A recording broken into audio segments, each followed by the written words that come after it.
walk the streets with my swagger on, supernatural, facing a million opponents, and my role is to act alone. Lights, camera when the action's on. Where I roam is a battle zone, a vigilante in the catacombs.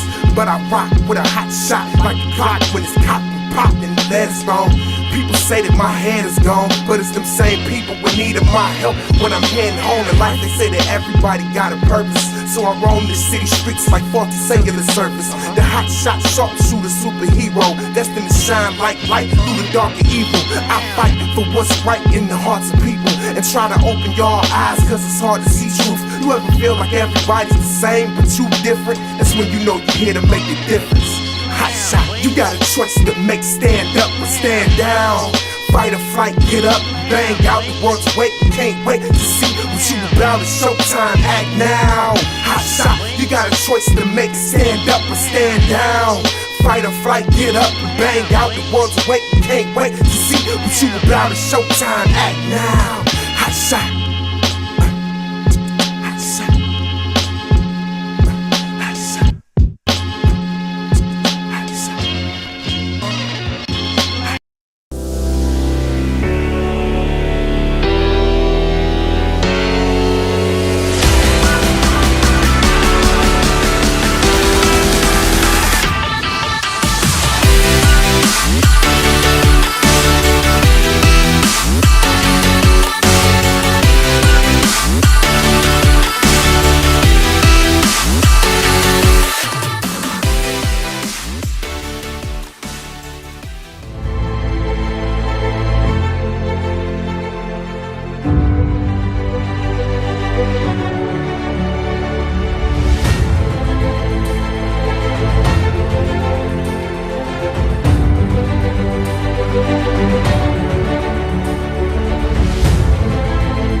Here comes a new challenger!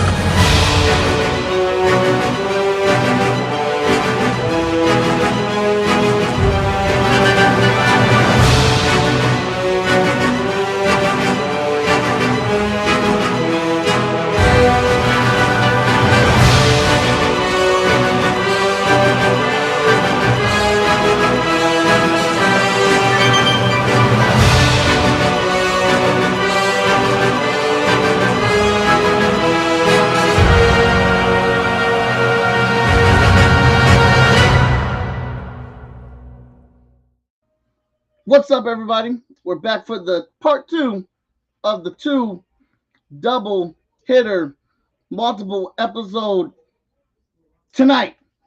Yeah. Hope y'all doing well in case you turned in for this one. My name is Mike Watson. I am the publisher of Freestyle Comics, host of this show, Chat and Draw, and co-host of Agents of the Nerdy. Also going by the name of Most Epic Art, aka the most enthusiastic person in comics. And we're here for episode 196 of Chat and Draw. That is 4 episodes away from 200. That is a feat. We're coming up on 200 episodes of this show where I interview and talk with people about their comics. It's incredible. Another art book's coming out soon. Don't worry, that's happening. That's coming. I've been overwhelmed by all the Freestyle Comics books because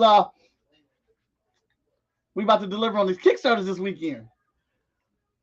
Oh, is that the minifig cover from 5-Star? Yeah, got that in the mail. Got that classic superhero Fish Lee cover. Look, we out here. The championship cover. Look, everything you guys backed. I got it. That Virgin cover you saw drawn here on Chat and Draw. Come on, man. Sketch cover for Emerald Quest. This ain't a game, y'all. Hot Shot 11. Wow. Look at that cover. Ain't even no action on this cover. You know the story about to get deep. It's just 2 dudes standing there at the darkness. You know what I'm saying? I'm going to say that one for last. Emerald Quest regular cover with James Gage. Source book number 2. Source book number 3 is planned out. Oh, that's coming at you real quick too, so be ready. A hollow foil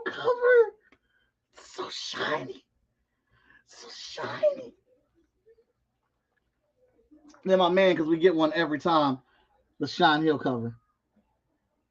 The man Sean Hill's a beast. Hey, you know he drawn from Marvel Comics. This is a Sean Hill Marvel Comics artist cover. Shut up. Hey, say the game. Look, we got the regular cover, the collector cover, part A. There's 4 more parts to this. 4 more parts.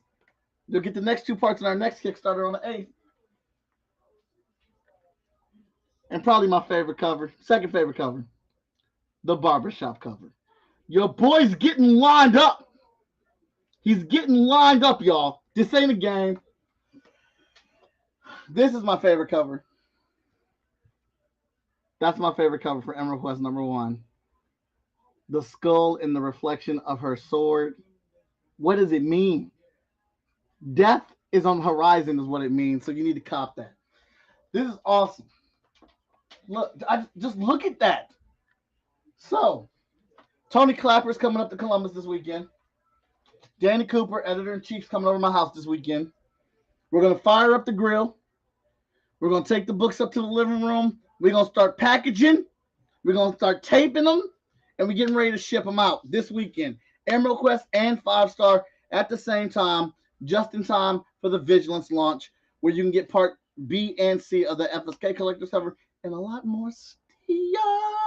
All right. I think we're all caught up there. Is that everything?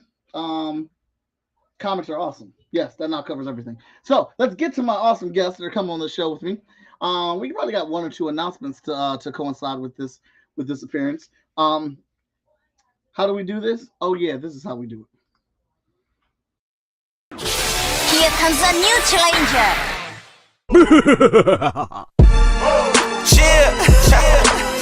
I think it's time for me to save the day. Awesome. What's up, guys?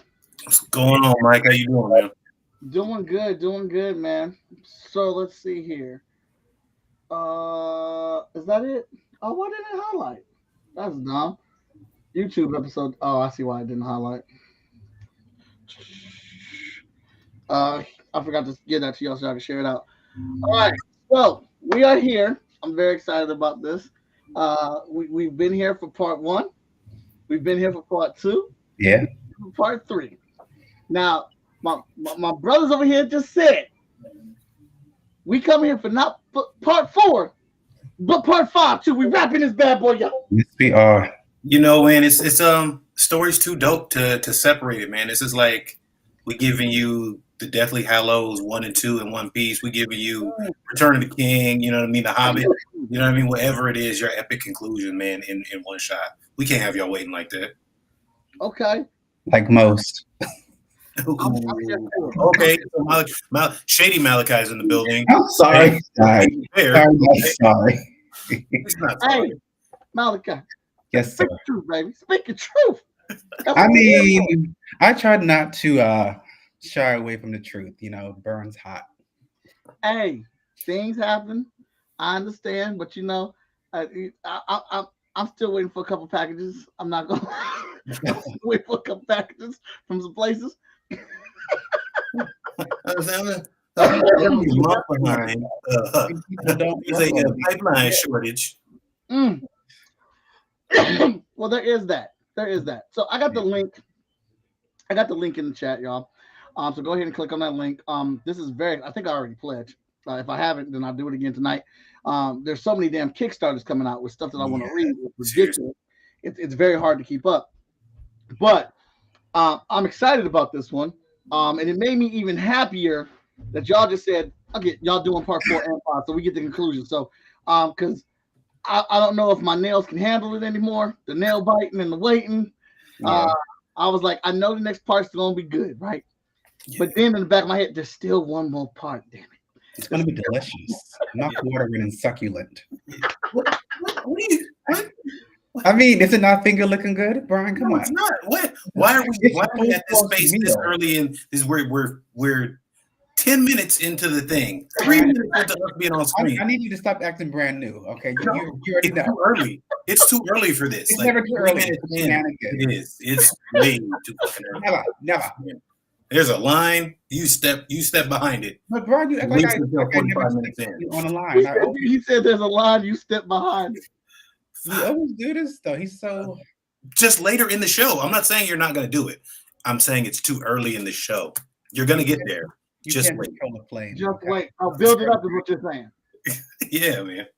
Now, you know what? Honestly, man, part 4 is dope. Is I'll get out. Honestly, part 4 is dope. Ryan, don't tell him that there's no. I mean, Ryan, there is a line. His truth, which is the universal truth. Nah.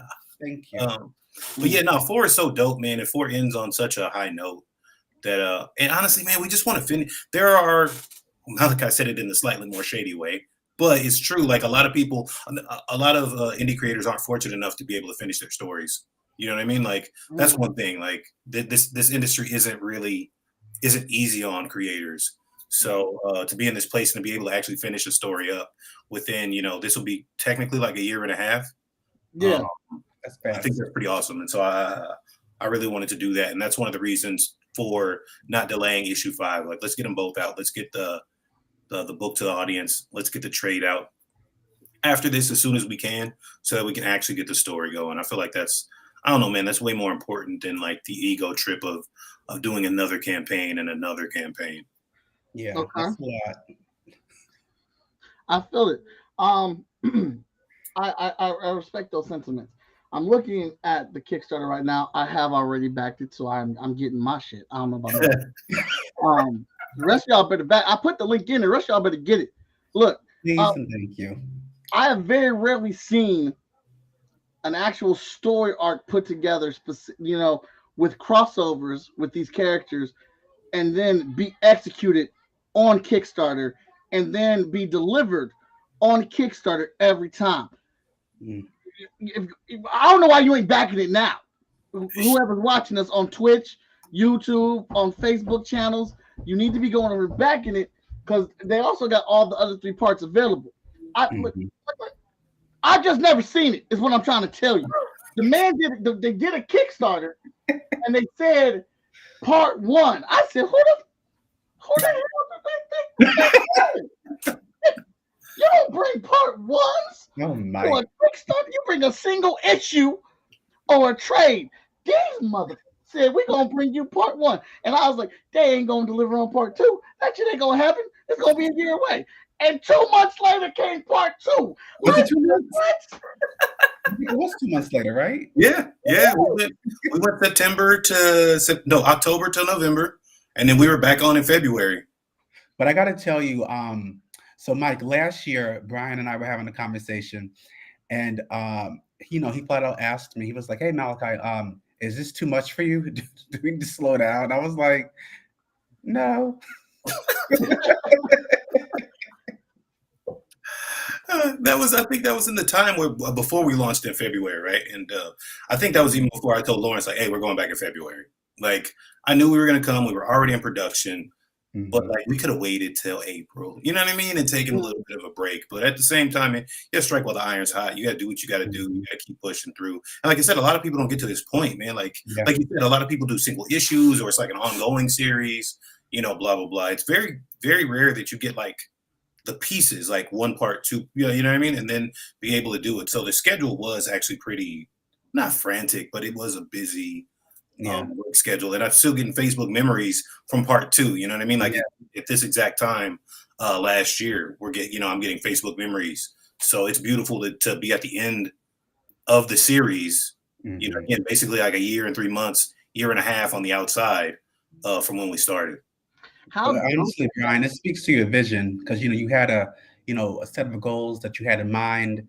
You had a team, or you have a team, that was of the same mind. So, you should pat yourself on the back because this was something that was not easy, but you executed it, in a timely fashion that hasn't been really seen before in indie comics. So, yes, I'll give you a compliment. We're at 5K right now. Yep. We've had some really, really great supporters this week in the last couple of days, especially. So we're about halfway through the campaign. So when we actually beat goal, then I will do a little bit of patting on the back. But I mean, since we're at 5K and we're halfway through, I'm looking for another 5K. I want to break that 10K barrier that would be the icing on the cake, man. To be honest with you, if we can break that 10K barrier, I'm all about it. Especially with like, I mean, I've seen people break that 10K barrier, but they mean like 4 or 5 books. You know what I mean? Like, Yeah, it's a all lot packed together. I would love to be able to do it with 1 or 2. That would be the dream from me, anyway. That's understandable. That's Avery. I could tell. Good old Avery. I've called it already. So astonishing. Let me tell you. Wait a minute. I think he made it Lux at the last moment. He cheated because I said Avery. He was like, "Oh, I'm already trying to switch it up." It's Avery with an afro. I did not. Look, it ain't your job to figure out what the hell I'm doing. Your job to jump comic book. Oh, man. No, it's really awesome though, man. But like, I can only imagine how that feels because a lot of people do come to Kickstarter. I'm one of them.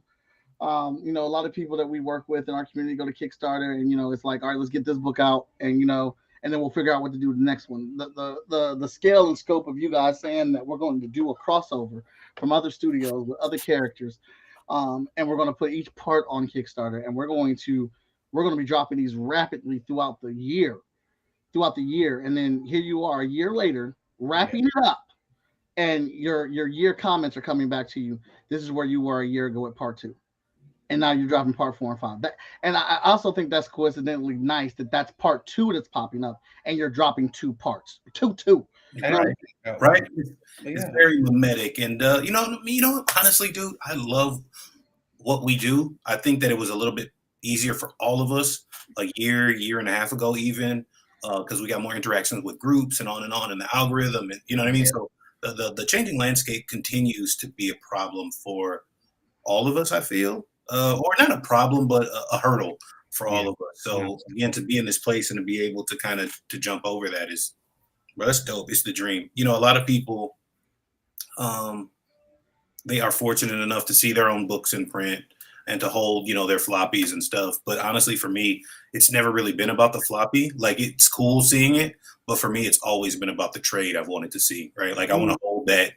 It's got some weight on it. It's got some depth to it. And to me, it puts me in a different, like, I grew up on trades. So seeing what I'm doing in a trade is like, it's the thing for me. So being this close to it, being ready to drop it, like, it's, again, I can't put a price on that. It speaks to your heart. It does. I can tell. You're just trying. The rest of you guys don't know this. Malachi's using coded language the entire time. He's trying. That's not true. I will not let him. Just FYI. It's fine. No, see, for me, I don't mind a trade. It looks good, in your library, especially on a Sunday evening when you want to have a cup of tea and you want to just go to the couch and read. I just like seeing the completed work. I want to be able to, go through the pages, smell the pages, and possibly lick the pages. See what I'm saying? Nobody else hears this. I'm in a vacuum. Let me tell you, I have a story. I have a story. It's just me. Let me tell you the story. So my aunt, she was a Bible thumper, and she was always going on how the Bible was wonderful. And, of course, we were also, raised in a church. And one day she had, my siblings and my cousins gathered around her. And she said, the Bible's so good. It's so delicious. And we were like, yeah. And then she actually opened up the Bible and she licked one of the pages. And we were sitting there like, wait, what? That's not Bible thumping. That's something she made that up on her own. So but it's funny though, because that particular aunt, she instilled the love of storytelling for me. Like, I got so much from her. My mom, she would tell us stories too, and my grandmother as well. But my Aunt Margaret, she was just very much like, the storyteller. Everybody's gathered around her. She had like her cup of tea in a corner, and she was a word painter. So, I had to always give my props to her, because if she didn't tell me the stories the way that she told the stories, I possibly wouldn't be here harassing Brian. I love it. We couldn't have that. Plus minus there. Like, okay. No. I know my mission, if I go back in time, well, one of them at least. No. How did he do it in what was it, Avengers Endgame? War Machine was like, yeah, exactly. That Thanos was a baby. Yeah, exactly. Yeah, he was like Just, But not to get off of y'all's book real quick, but I just want to say Don Cheadle has been a gem to me in that Avengers series. He has grown funnier and funnier with each time that I've seen him, and he's just made me like him even more. I also like the fact that Yes, that he's funny, but he's also like he grounds the movie when he needs to, right? He becomes a guy that gets like super serious, super quick, and it's like, oh shit, we really got to think about what he's saying. I love Don Cheadle, man. A lot of people had a lot of opinions, and I get that Terrence Howard looked more like Rhodey from the comics, Not really, or the cartoon maybe, but yeah, he was not. One, he's a horrible actor, and then two, he's a horrible actor. So I'm like. I love it. Memes are amazing, right? Like, could you imagine though if he had gotten shot out the sky in Civil War? No one would care. Like, no one would care. He doesn't have legs. I ain't got no legs, man. Come on, Tony. Like, no one would care. Tony, what happened to my legs, man? So you guys remember that scene with War Machine and Nebula, and she's like, "I wasn't always like this," and it showed Don. You know, he's like. It shows Terrence Howard in the word bubble. Yeah, exactly, man. That's kind of, I don't know, man. I feel like, I mean, I'm not in that position, and hopefully I will be at some point or someday. But when you see a franchise growing like that, and you get greedy too early, that just doesn't make sense. Yeah, like you're not that famous, bro. You're gonna get paid. I don't know. I'll be like, look, just give me points on the movie and the franchise because you know it's gonna keep going. Like, but hey. It is what it is. That was definitely an opportunity. So but there was another meme where it showed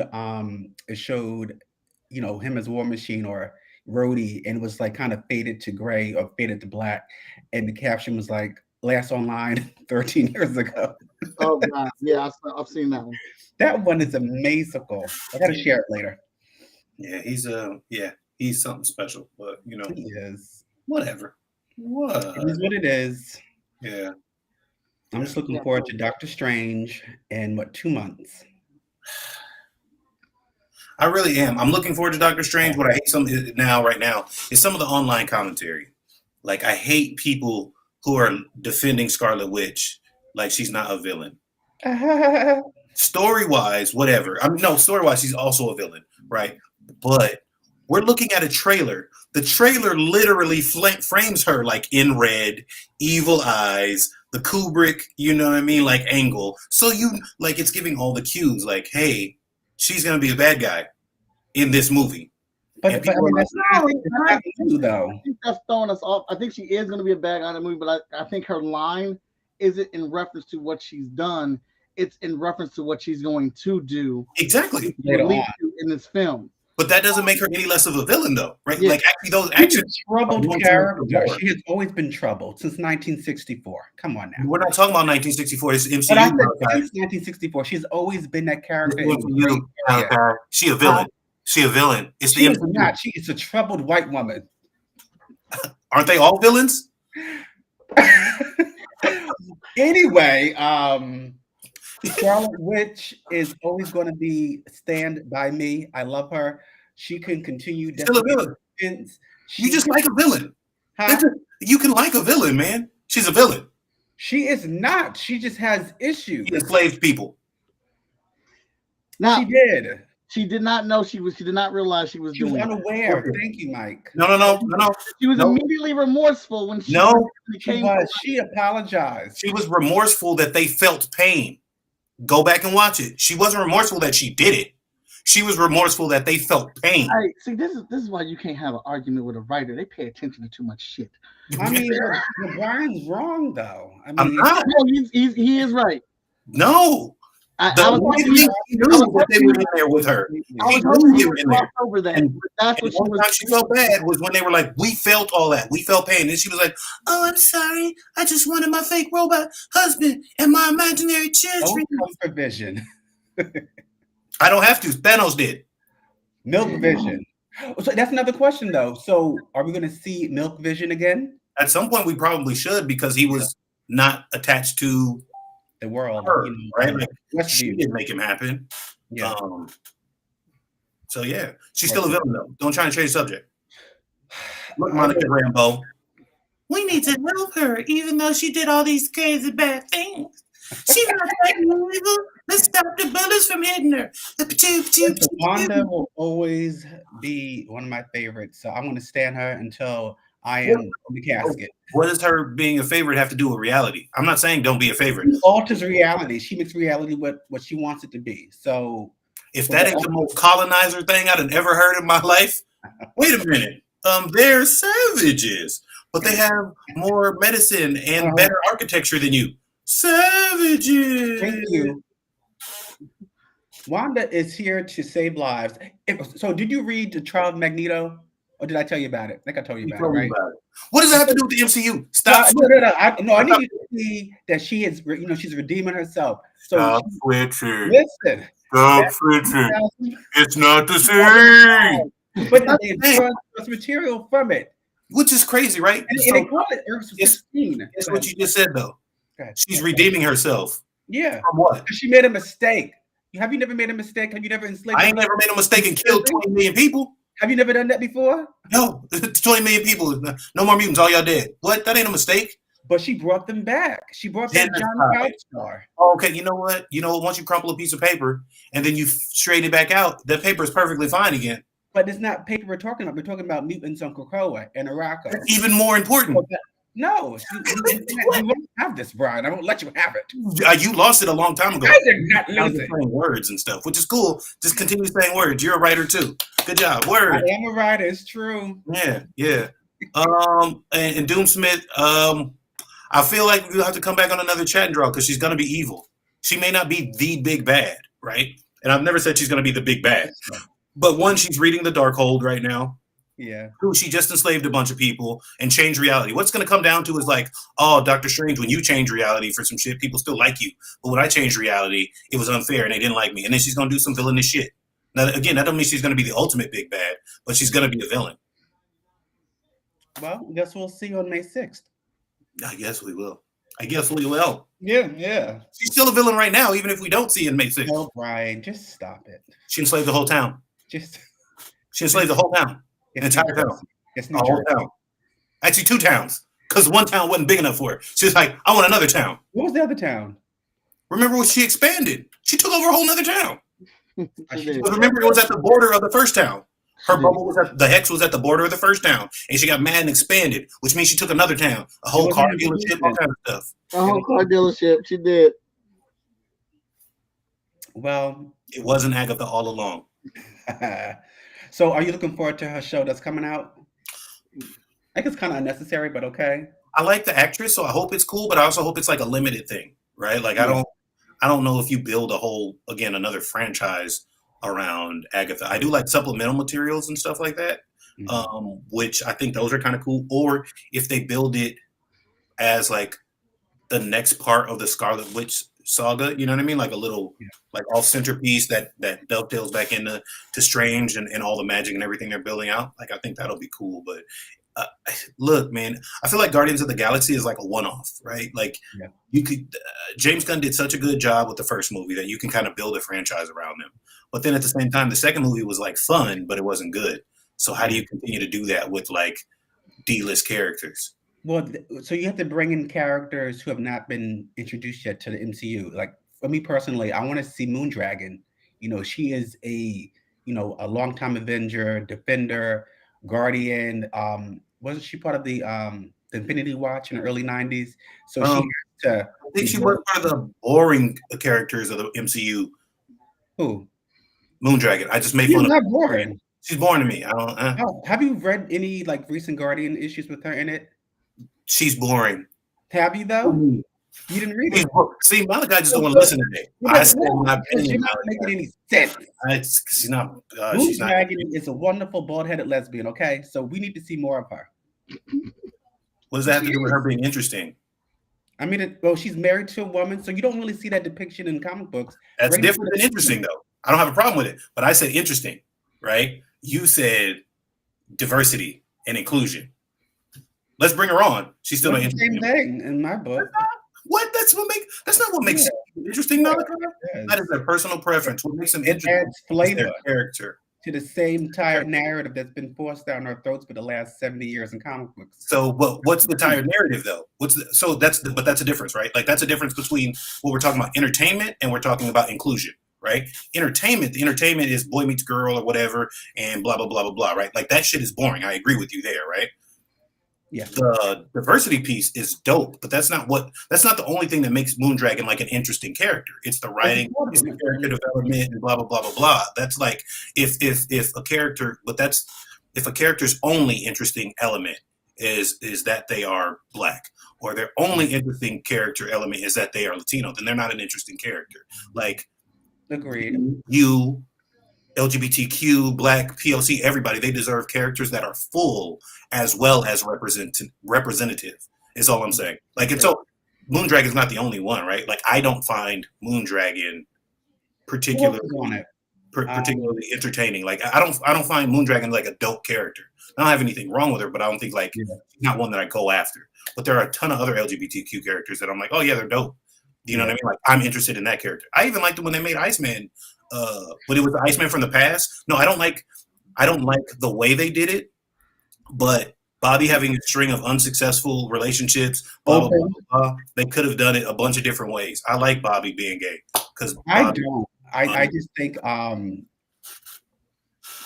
just think the whole thing was just, it was done wrong. I agree, it was done wrong. It doesn't. I don't know. It to me it doesn't make sense. Now, of course, people do come out, later in life. I get that. I understand people can be deeply closeted. I understand that. I just think that the way they presented it was like, okay, suddenly he's gay, but now he has to talk to his younger self about it because Jean Grey outed him. I'm like, that these are all like out of character. I think situations. The way that it happened is wrong, right? Like Jean Grey shouldn't have outed him. Him talking to his, I mean, don't get me wrong. I wish I could talk to my younger self about, whatever, right? Like I don't have the same situation, but that could have, and I think they shit the bed on how they did all of it, how they rolled all of it out. But I think that the baseline story of it had some promise, right? And you get you could have had the time where someone who's an older person gets to talk to their younger self about their regrets, right? And about not seizing the moments that they should have had, not enjoying the times, like not being in love with the person they should have been. Bro, if I could go back and talk to 20-year-old me about a person I was in love with for X amount of time, like that's fire. And if done correctly, I think it's a fire thing. But I think that they completely shit the bed with it. Like they completely fucked it up. It was horrible in terms of how they ended up doing the entire thing. And I think like so to what you said regarding the way they did it. So my thing is like, you guys should try to salvage it at this point.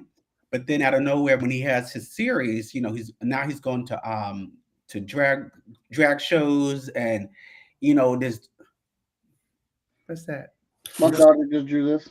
Oh, that's nice. Okay, we got no. Oh, okay, I see you. Family. Okay, I like it.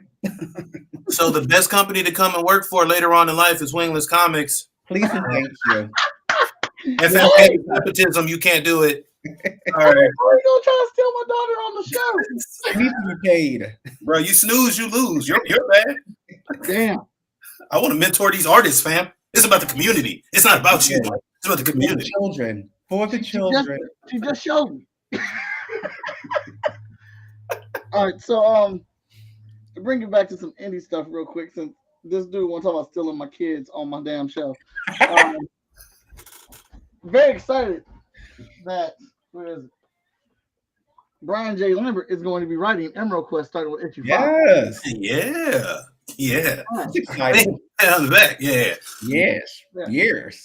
So you guys think that Mike is just this enthusiastic when he's on camera? That is not true. Right? And in the middle of the call, he'll think of something. He'll be like, "Oh, I got it!" And he goes into a whole thing. It's amazing, man. Emerald Quest is gonna be so much fucking fun. For me, I get to do a couple things. I get to return to like my roots, and that's in terms of like doing fantasy work. So I'm really looking forward to that. It's got a pretty expansive story, but also one that we've constructed to be between 20, 25 issues, maybe 30 if I go nuts. Maybe 30 if you go nuts. And I like it being compact like that because it's going to lead into bigger things, but it also gives us a real chance to really just craft a complete story, right? I saw a book yesterday, and it's a book that's actually doing pretty well. But they posted and they were like 150 issues already planned. That's a Bro, lot. you're an indie title, 150 issues, and I'm not saying they can't do that. What I am saying though is if you're planning 150 issues and you're already saying they're already planned out, they're already plotted, blah blah blah blah blah, bro, your story ain't gonna end for how long? So you got to put out, if you do 3 issues a year, you're still, but that puts you at 50 years. Yeah, that's You know what I mean? Like that's a long time. And don't get me wrong, I'm not saying that I don't have multiple storylines for Justice and blah blah blah. Oh, like 60, 80 ish, whatever, right? Like we all have these things. But for that to be like one of the goals that you set, like 150 issues, like I feel like you need to be realistic about that because at one point or another you're playing with your audience. You can't ever finish anything if you're planning for that. Even if Emerald Quest only does 1 issue a year, right? That's still 25 years. Now, don't get me wrong, that's a lot of time, but we're all young. You know what I mean? That's a reasonable amount of time to finish whatever you want to finish when you're doing it like that. So, and that's ultra funny because like that's a lot. And I have Hot Shot planned up for 100 issues. Like Mike Watson has Hot Shot ending at issue 100, but like I'm not promoting that. I'm not saying like exactly thing, but like even at the rate that we were putting out comic books a couple years ago, Danny and I had to look at what we were doing, and all these books are connected. And you're like, you know what? We got to cheat. Yeah, all these books are connected together for one story. That they're going to make this one big story, leading eventually to a Hot Shot, a 100 or whatnot, or whatever. So yeah, Vigilance is on issue 4 next month. Heroes is on issue 3. Cypher's on issue 2. Hot Shot is the one that's on issue 12 or whatnot. And it's like, well, how are you ever going to get up to that? Well, technically, Vigilance is our 25th book. Yeah, right. We're on issue 25 of the Freestyle Saga. Yeah.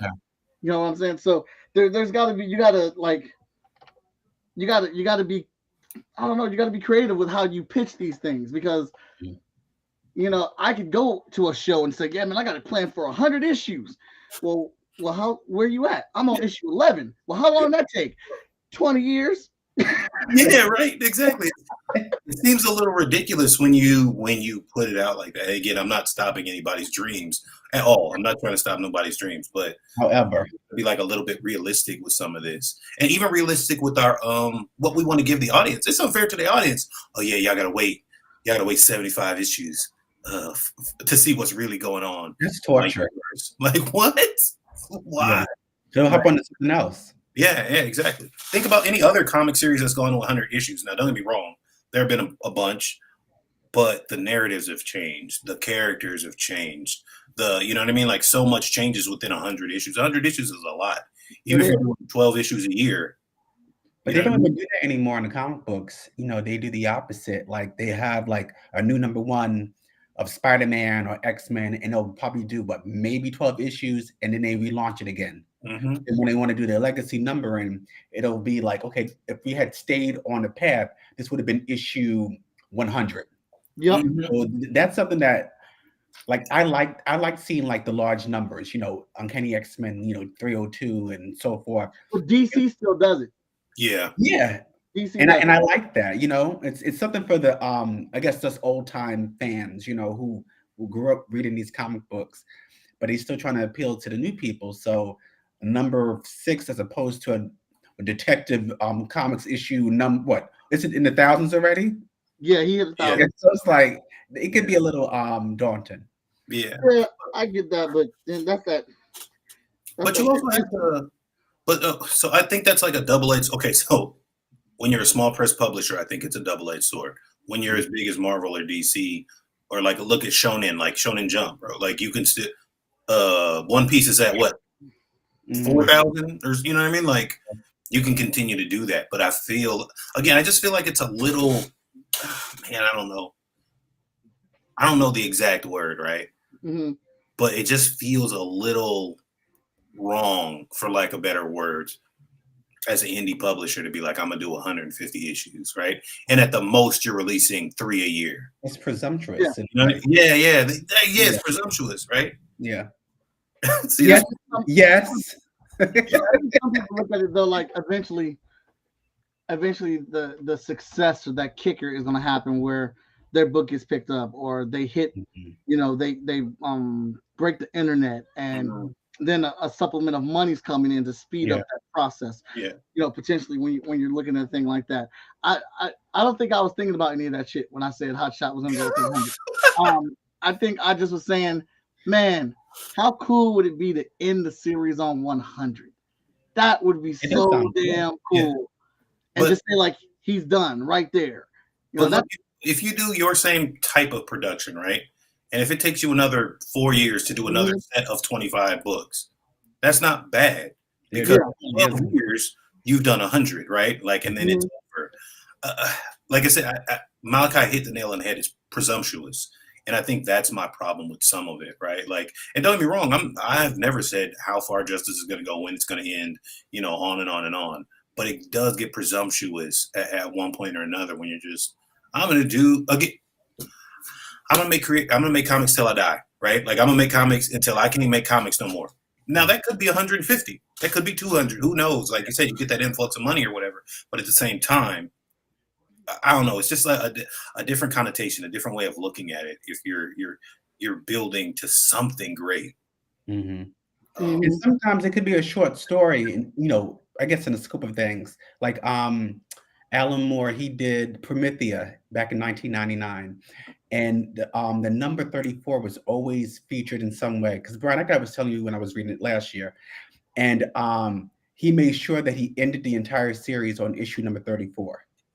Could it go on longer? I'm sure, because the story was so rich. All these characters. They were so flawed and they were so layered. He could have done spinoffs, but he had a story that he wanted to tell, and he said, okay, from 1999 to I think it was 2002, 2003, or whatever, he wrapped it up.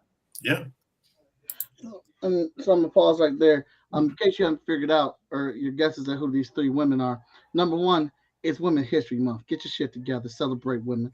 All right. They out here. So I felt like the only thing I could do was throw some of the dopest women up on this bad boy right now to get us kicking.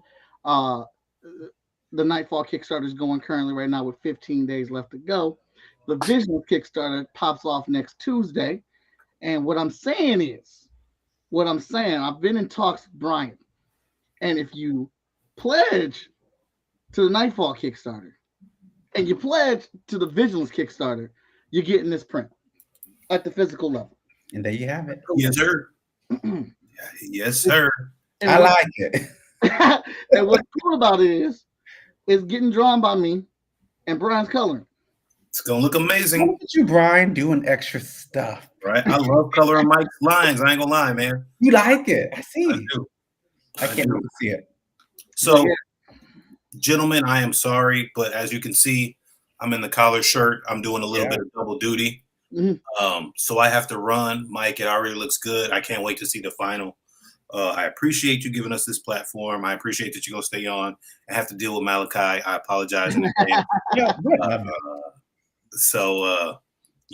You guys have a good night. I really appreciate it. And I'll get at you guys next time. All right, Brian. I'll talk to you later. I got to find out how to leave the studio, though. It's going to be crazy.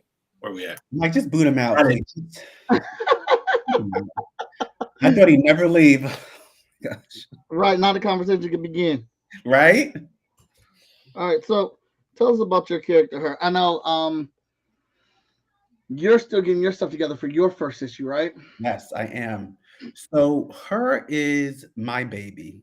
She is the brainchild that I came up with, I want to say 5 years ago. No, I'm lying.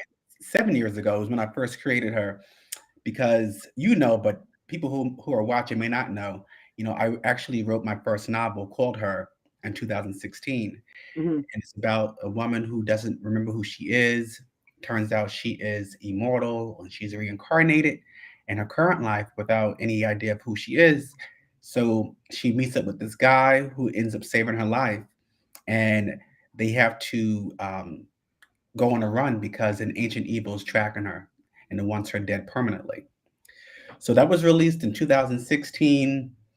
I was not happy with the editing that was done on that book. Mm, Um, Mike, I think I told you it was just like a lot of, a lot of BS. I didn't like how it was edited. I was forced to keep the original cover, mhm, which it was okay. But then a few months later, since it was a stock image, someone else had the same cover. So mm, I was not happy. So I want to say 2017, I actually did um, my own crowdfunding through Indiegogo. mhm. So I was kind of like, do I want to do Indiegogo or do I want to go with the more popular one, Kickstarter?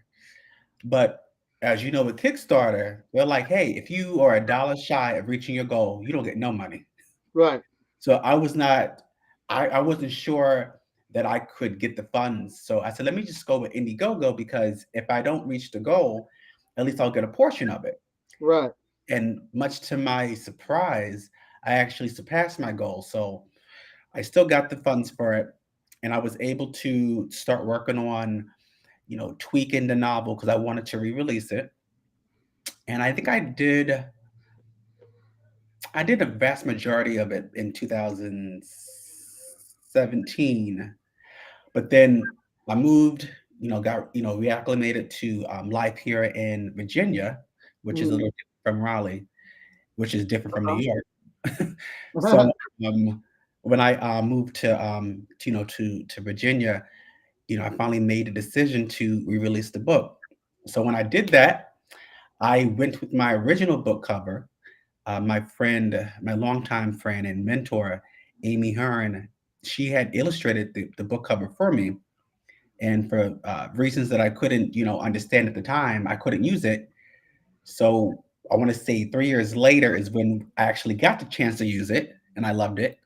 And then I found an actual editor who specialized in sci-fi and fantasy to edit my book. Okay. So it all came together. It took a little longer than I would have liked, but you can't rush perfection. That's pretty much what Brian said the other day. But I was able to re-release the book in late 2019, and Brian and I had just became friends because we were talking shit on someone's page about comics or whatever. We see how I get down, on my Yeah. Facebook. And I think we were on Greg's page, Greg Anderson, LSA. It's not a, fame. So we Yeah. were on his page. I think we were talking about the X-Men, and someone tried to shame the X-Men or try to just, come for them. And Brian and I, we teamed up against them. And he's like, hey, you want to be friends? Yeah, we'll be friends. So, we became friends. And then I want to say maybe 2 or 3 months after that is when he started reading, the first her novel. And he said after the first like three pages, he was like, "Hey, do you want to join me with Wingless? Get your own comic book." So deep down, I'm like, "Yeah, yeah, yeah, finally recognition. I could do what I want, please." But on the outside, I was like, "Let me think about it. I'll get back Mhm. to you." Okay. So, that's how I got, linked up with Brian in terms of, creating, comic books and, world building Wingless, pretty much from the ground up.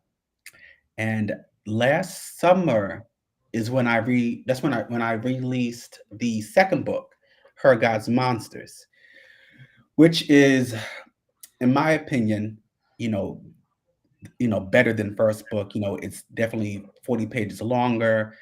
You can see that I matured as a writer. I knew what I was doing. I had an idea as to where I really want to take the character, and I got a chance to bring in the Orishas, who had always intrigued me. So I released that last August, and I forgot to mention that in summer of 2020 is when I released Her Number Zero. Okay. It was the backup feature for Justice Number One. So now, I am currently working on Her Number One. I just got some new pages a few days ago. I'm excited about it. Dino Agor is the artist that's working on issue number one. He is just doing an amazing job. And, I like waking up in the morning to new art because he's in the Philippines. Mhm. So 9 o'clock for me, in the morning is 9 o'clock for him at night. So when I get up, I have 3 pages at least, to look over. I get to see my child, interacting with people. I get to see the story actually progressing from script to page. So I am super, super, super excited about, this issue we're going to drop this summer. Obviously, I'm going to do a Kickstarter, and obviously, I'm going to need support. And I'm just so thrilled, to be able to finally be in a place where I could create and add my own contributions to the indie comic scene. That's what's up, man. Yeah, I'm excited to see it. I hit you up to see if you want to be part of my Kickstarter, and sadly, you said you're still trying to finish up your book.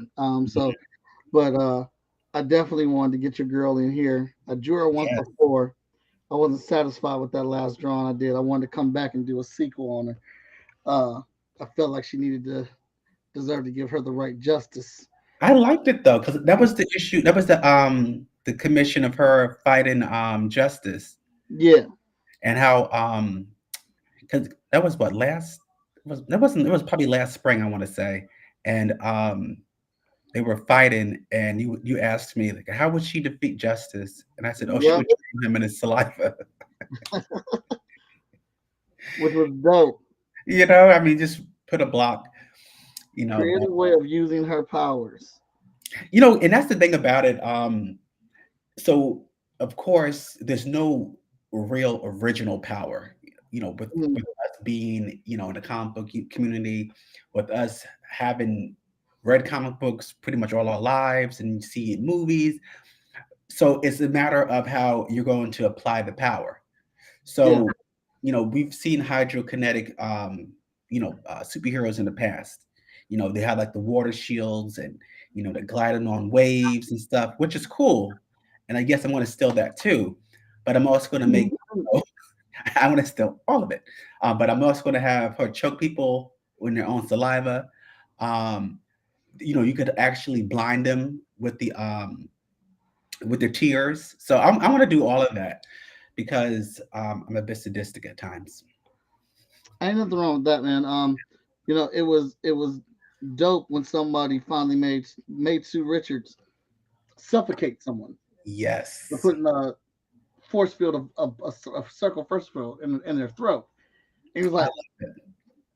I ain't never think of that. It takes somebody to take it that step further. Like, what can we really do with these powers? Because they always said though that Sue was the most powerful member, Hmm. and I agree because I remember when she was possessed. Well, she wasn't possessed. What's his name? Psycho Man. He had manipulated her emotions, and he turned her into Malice. Hmm. I'm not sure if she got a mullet after she became Malice or she already had a mullet prior to it.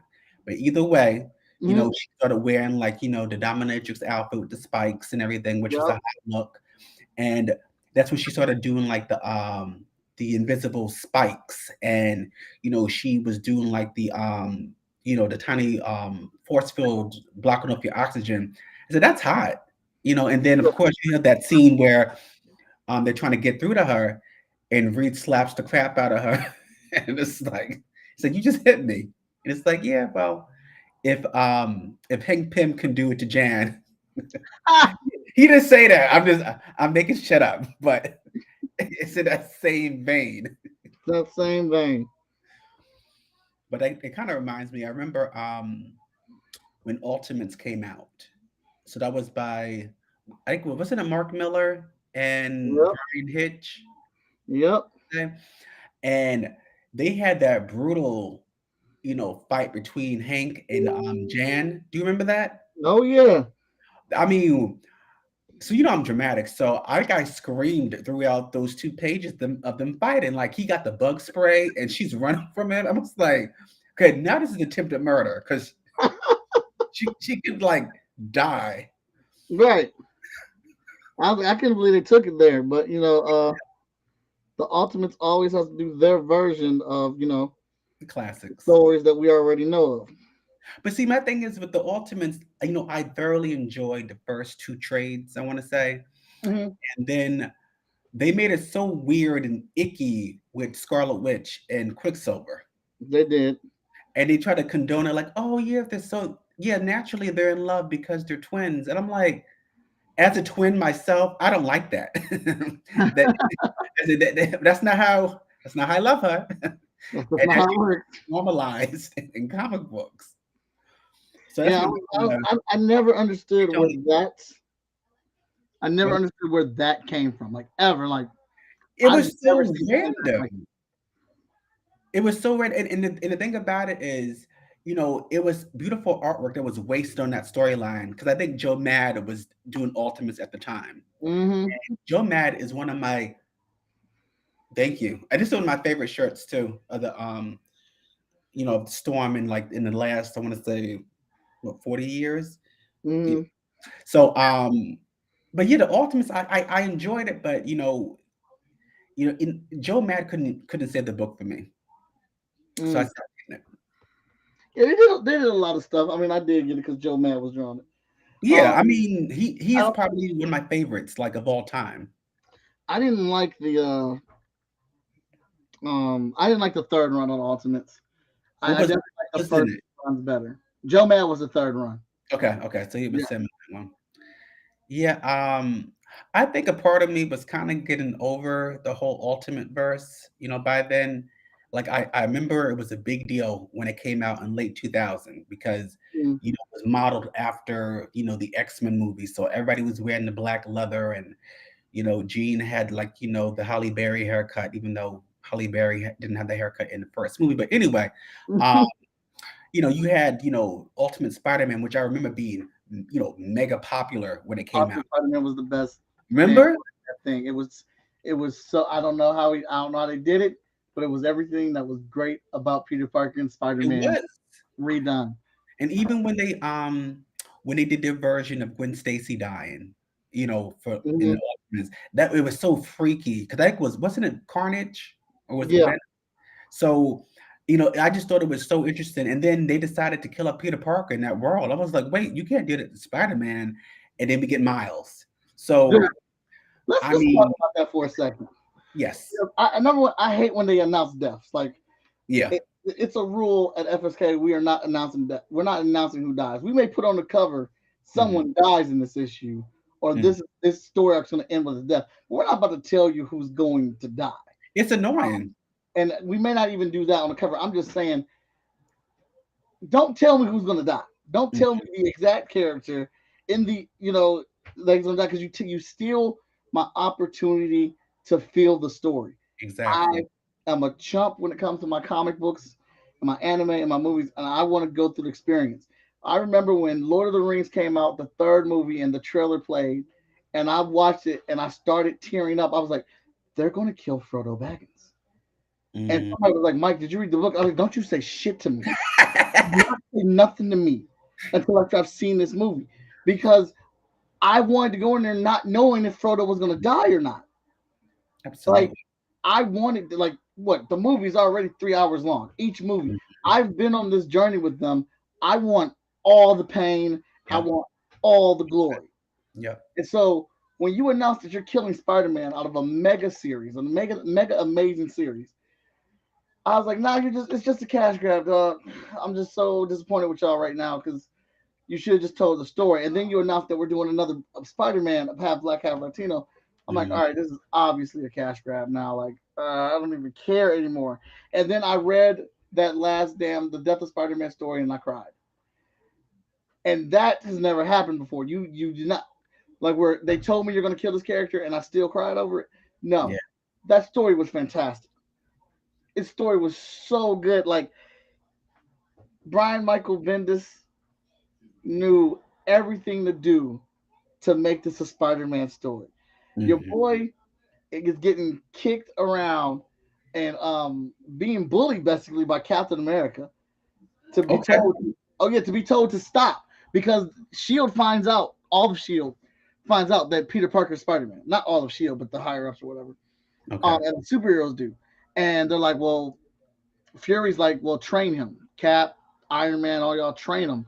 Um, because he's Spider-Man. He's got it. Well, let's train him and get him right. Cap wasn't with that shit. He's like, you're too young. You need to go to school. You need to leave this to the adults. And so Cap was treating him like shit. And then all of a sudden, all the criminals break out. Spoiler alert: the story's 10 years old. Sorry. All the criminals break out, and they're on one of the bridges in New York fighting. And Spider-Man sees that all the criminals are broken out, and he swings to where the Avengers are. And somebody has a sniper shot on Cap. Spidey sees it, jumps in front of it, takes the bullet in the stomach. Okay. Cap looks, and he's like, "You just saved my life. Are you all right?" They're like, "Are you all right?" And then all of a sudden, he looks up. Green Goblin is heading in the direction of his house because Green Goblin knows he's Peter Parker. Okay. You know what your boy did? I want you to tell me. Your boy looked up, whip on the gunshot wound, grabbed it up. That's where Amazing Spider-Man got it from. Okay. Whip on the gunshot wound, took off. No questions asked. No comments being said. I've got to get to Aunt May. He knows who I am. Gets to the house. They start throwing blows. It's incredible. Now I kind of want to read it now. Absolutely have to read it. Absolutely have to read it. I mean, it is the knockout, drag out fight, and they're doing it, and Peter's mask comes off, and everyone in the neighborhood sees who he is, and they're like, Peter Parker, Spider-Man. Peter Parker's fighting for our lives right now. I mean, this is a fucking ring of fire. Aunt May sitting there, she can't do anything. Gwen Stacy can't do anything. Mary Jane can't do anything. Your boy's got a gunshot wound. He's still trying to hold back the Green Goblin. And finally, in one last effort, he knocks out the Green Goblin, but he dies in Mary Jane's arms. He's talking. He's running out of life. He says his goodbyes to Aunt May, and he apologizes. It is the sweetest damn thing, and then he dies. And you're like, okay. Incredible storytelling. And I'm like, you're not going to get any better than that. Then Miles Morales comes out, and then they go back in time to the fight with the Green Goblin. Okay. Miles Morales was there the whole time. Miles Morales doesn't want to be Spider-Man. He doesn't want the powers. He was going to leave it alone. He was in there fighting. He was in there while Peter Parker was fighting. He was like, but I should help. I should help Peter. No, this isn't my thing. I don't want to be a superhero. I want to just have a regular life. And he watched Peter Parker die. And in that moment, they made Peter Parker, Miles Morales' Uncle Ben. And I said, God. Oh, that's some nice symmetry right there. It was beautifully done. I said, all right, this is not a cash grab. This is legitimate, genuine storytelling, and this is good. I'm about to put that on my to-read list. Yeah, absolutely. I love it. It's one of my favorite stories that they have done ever, and it just gave so much respect to Spider-Man as a character, who he is, and what he does, and it was a great catalyst for a start to a new amazing hero in Miles Morales. Because Miles, I mean, people are crazy about him. I like the character. Like, I admit I don't read, many books with him in it because you already know that I am totally X-Men committed. Oh yeah. Those are the only books I will read on a weekly basis. I do post about it. And I also think it's also because I'm not happy with what Jason Aaron is doing with the Avengers. Like, I just don't feel compelled to read his stuff. And with him rehashing the Phoenix saga, and now Echo's the new Phoenix, and they're living inside a celestial, body. It's just, to me, it's not hitting, anything of note for me. So I stick to the X-Men world. I stick to my permanent residence on Krakoa. Sometimes I'll open a gate and I'll go to Araco to hang out with the regent of of Soul. But I am reading Devil's Reign. Hmm. Have you started reading that? I have not, but I've heard good things. It's not bad. It's definitely okay. So were you a fan of New Avengers when they first came out? When they got disassembled, Yeah. yeah. Hmm. Okay, so it's giving me that vibe. It's like the street level Avengers coming together. I'm not going to spoil it because I do want you to check it out and get back to me. But there's a scene with Kingpin, I want to say at the end of issue number 3, and he's in the rain and he says something, and it's like, okay, it's going to get really, really, really messy going forward because he's the mayor of New York City now, Uh-huh. and everybody is coming out the woodwork to stop him, but legally they can't. Hmm. So you got the Thunderbolts involved because they're now they're deputies or whatever because under his watch. Um, and of course, when you have an event like this, you have the tie-ins. You're gonna have the Right. so they have Devil's Reign X-Men that I started reading, Hmm. and they actually went back to when Emma Frost used to work for Kingpin, and she was doing something in the underworld, and she told them that she's the good queen, but the evil queen or whatever, she's doing the dirty work for Kingpin. And it shows Elektra, because at the time, she was his, top Yeah. assassin. So you see her, she just killed somebody, but she killed somebody in an apartment building, in New York. And so directly across the street, this little girl, she's at her desk and she happens to look up and she sees the blood spray. So she's scared, so she turns off the light, but it catches Electra's attention. And then, and Electra looks at the girl and they don't address that again until later on in the issue. So stuff like that, I don't mind when there's a tie-in, especially when it shows that yes, the X-Men live on an island, but they're still a part of the Marvel universe. They Hmm. still have roots, in the Marvel universe. So I'm enjoying that. Um, just to go back to us discussing like how they will publicize a superhero dying. In this case, and you may remember, Jonathan Hickman was doing Fantastic Four. I want to say 2010, 2011. Hmm. I remember when they were saying a member of the Fantastic Four is going to die. Who's it going to be? And they were so tight-lipped about it that when they delivered the issue where that said member died, it was covered in plastic. Remember? And it was Hmm. like they had the four on the white packaging, Yeah. and for me, like I was trying to figure it out because I'm a huge Marvel fan, and I just need to know. So I assumed that it would be Johnny because Johnny was the only person who had been killed off at that point because Reed had been presumed dead, what, in the 90s at one point. Um, I think the same with Ben, and I think Sue to some degree as well. But when he showed Johnny, die, yeah, spoiler alert, guys. Yeah, it's also 11 years old. Anyway, uh, they'll be all right.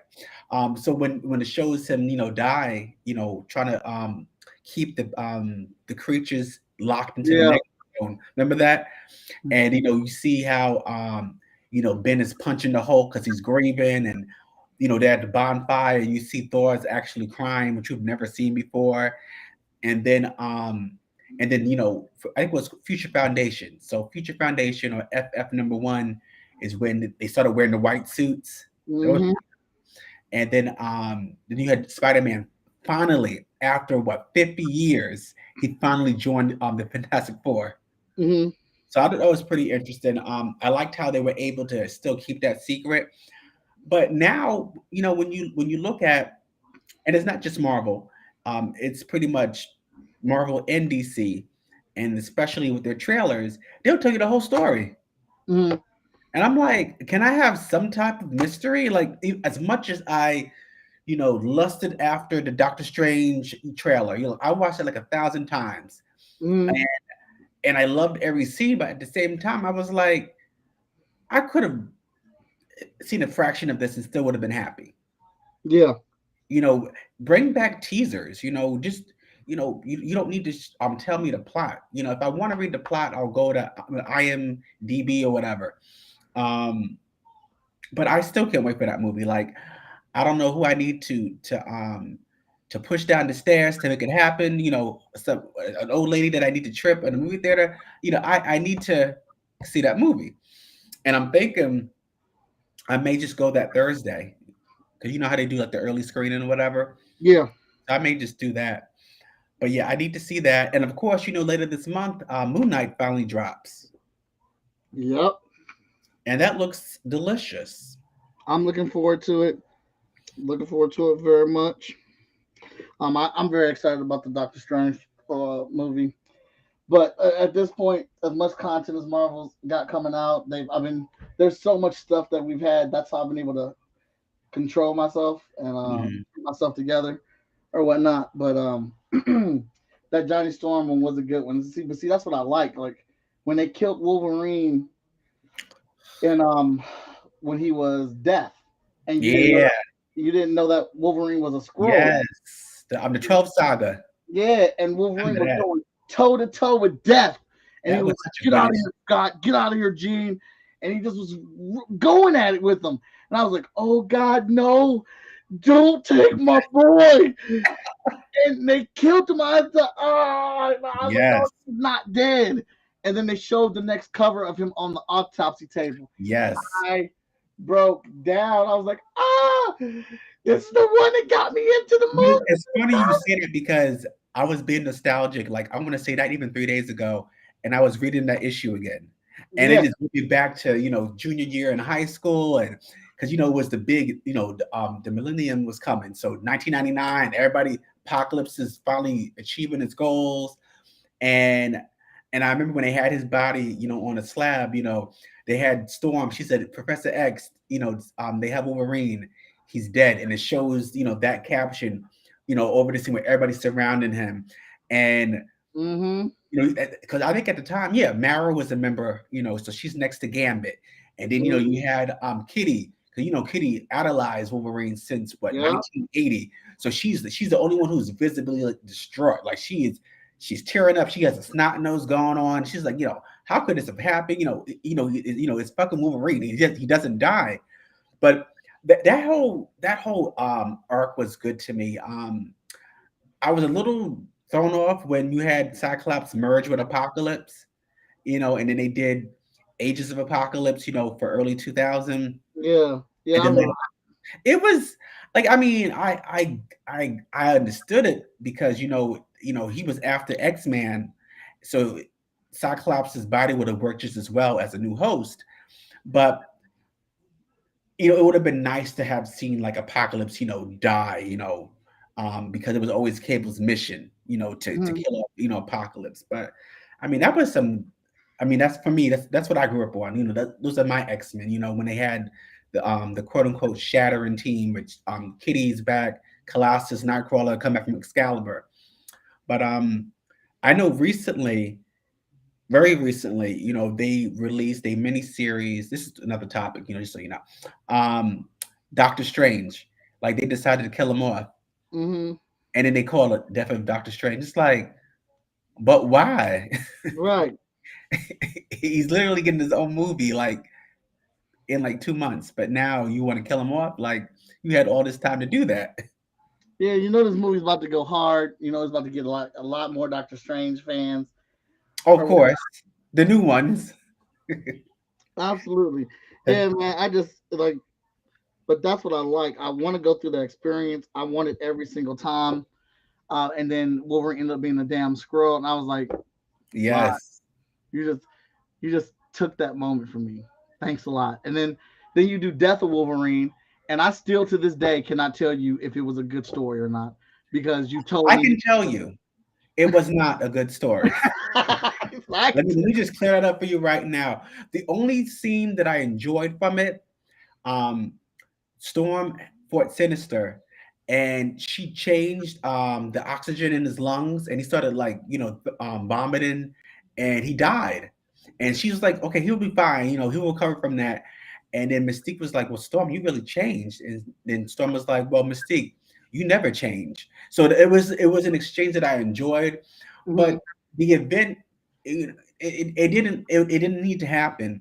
The fallout was good though, with people trying to find it, get his body because this was the most dangerous man on the planet. So of course they would want to get his bones and take the adamantium off of it. Mhm.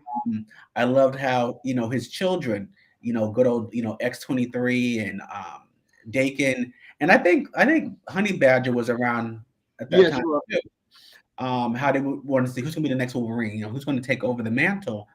Um, I'm glad that Laura got it because she's always been uh, maybe always is a strong word, but she's been aligned with the X-Men in a positive light. I'll say it that way. Mhm. Almost as her introduction. Um, for Wolverine to have to drown his son in a puddle in the early X-Force issue tells you that maybe his son should not take over as Wolverine. Right. Absolutely. But I'm glad that now, they seem to be working well. I don't know if you're reading the current, was it X Lives of Wolverine and X Deaths of Wolverine? Have you been reading that? Actually not. I don't even know what that's really about. All right. So with that, it's pretty much a placeholder after Inferno, Mhm. and it's also going to kind of open up the way for Destiny of X. So if you remember, when Hickman took over the X books, we had House of X, we had Powers of 10, and that was the only two X books going on. It's pretty much the same thing with X Deaths of Wolverine and X Lives of Wolverine. It's the same format, Mhm. give or take. They have like X Men is still going on, and I think New Mutants is still going on. But do I think it's necessary? No, no. But am I going to read it? Yes, Yeah. yes. No, I'm still going to read it. Yes, because the thing about it, what they don't tell you is for the X Deaths of Wolverine, it's really a Moira story because she's in it, and it's the fallout from Inferno. Mhm.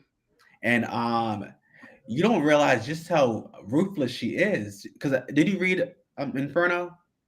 Mhm. Okay, so you know how she escaped at the end. So it picks up with her still on the run, and she's still being tracked down by Mystique in Destiny. All right. It's it's weekly, so it makes it more tolerable. I would imagine. Um, Honestly, I'm just ready for it to be over so we can go to Destiny of X. I want to read Immortal X Men. I want to read X Men Red. I want to see Storm's X Men book. So hurry up, Wolverine. Die, live. I don't care. Just hurry up. Mm. Choose, choose a struggle. Oh, so that's the thing. He's trying to choose whether to live or die. So, so the premise, Omega Red is he's one of the major threats, and they're picking up after X Force because Mikhail Rasputin, Colossus's older brother, he is now he's the president of Mutant Russia. I, Mhm. that's so interesting now considering what's going on. But anyway, um, Mikhail, he actually got his hands on one of Xavier's cerebral helmets, and so he data mined it and he fashioned a sword out of it. And somehow, linked to his powers, he's sending Omega Red back in time so he can kill off Xavier's bloodline. So what Xavier and Jean, what they're doing is they're sending his consciousness back in time so he can inhabit his old bodies to keep Omega Red from killing Xavier as a kid, killing off his parents. So that's the one, that's X Lives of Wolverine. Now X Deaths of Wolverine is Moira's story. You know, and she still has plans for Krakoa that may not be for everyone's best interest. But then you have this Wolverine, emerge from this pod that was inside Krakoa.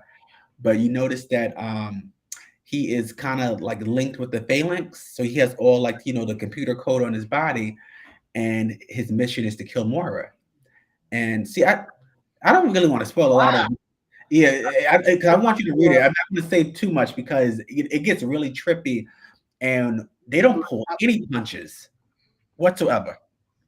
So once they finally get that resolved, I want to say by the end of this month, and we're ready to enter Destiny of X, then we should see as they're calling it the second Krakoan age. Mm, And I'm excited to see what happens because I love Destiny. I love that she's back. I love that she's on the Quiet Council. And I love that even though she is um, not as ruthless as Mystique, she's still a stone cold killer. You know, people forget even though she was an old woman, with the Brotherhood of Evil Mutants, they were still terrorists. They were still yeah, trying to kill Senator Kelly. They were still, blowing up, facilities that had human lives in it. So, Destiny, she's not innocent in this, and that's something that they're still playing on. So, and she could see the future. That is a cool, freaking power. I mean, how can you not like that ability? right.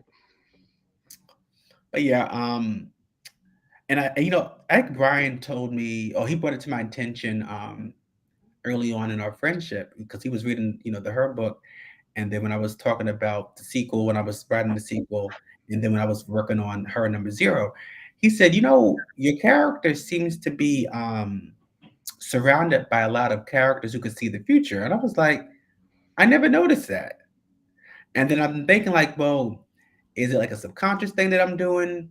And I'm thinking like, well, she is, the past, present, and the future. She's immortal. She could, she's been through every period of human civilization or whatever. So why wouldn't she be like catnip to people who could see the future? So it made me look at it differently. And Destiny, I'm sure she had a subconscious hand in it because she can see the future. Yeah, But that's coming along nicely. yeah, Hey, little Lux, how you doing? yeah. Well, it's actually been a while since I've been able to read mainstream comics. All I've really been reading is indie books, and it's some Yeah. mainstream stuff here and there. I got a little digital place I hit, but because it's just so much to keep up with. Hmm. I know you stick with just your X-Men books, whatever, but like even it's intimidating to walk into a comic book store now because I'm like, all right, I want to It jump back. is. I want to jump back on my on X-Men and Spidey, and then you're looking like, well, what? Oh shit, there are 10 issues of titles of Spider-Man. Yes. I dove back into X-Men when there was just 2 issues, two And titles, now look at it. and now it's out of control again. Yeah, that's how they get you because I remember at one point they kind of decreased the amount of X titles. It wasn't like 15 to 20 titles. It was down to like maybe like 12 or 13, and now it's steadily getting back up in its numbers.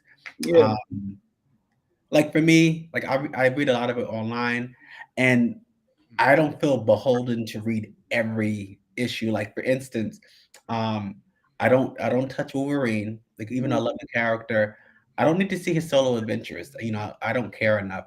For the exception of what's going on now because it's Moira. Um, X Force, I enjoyed it. It was a good story.